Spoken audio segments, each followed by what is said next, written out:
The situation's been spiralling out of control since late last night, just before I went to bed. The Georgian President Saakashvili had called for a ceasefire and promised that the South Ossetians could have quite wide autonomy provided they stayed in Georgia. And then through the night, the Georgians attacked the South Ossetian capital of Tskhinvali, and we woke up this morning to a full-scale war going on.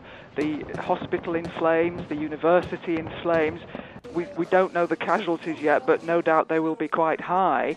And then through the day, of course, the Russians responded. The Russian peacekeepers were actually attacked in Tskhinvali. That, of course, was quite a mistake by the Georgians.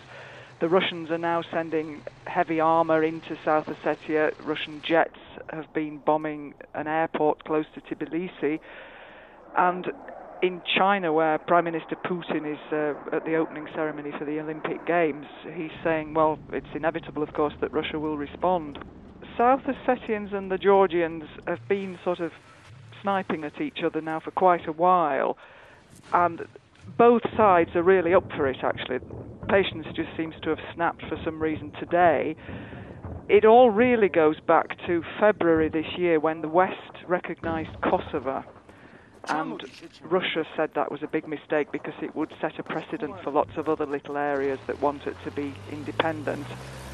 And Russia then proceeded to give a fair amount of encouragement to the Georgian separatists. And so that this trouble has been brewing basically since February, and now it's all come to a head. I'm not mincing my words anymore. In my story today, I'm writing that Russia and Georgia are at war.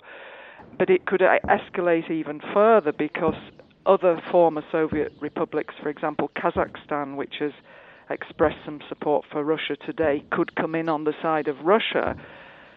And Georgia is very much the underdog. It's a very small country compared with Russia.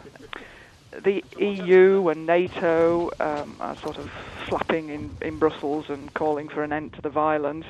The International Olympic Committee in Beijing is calling for a truce for the duration of the Games.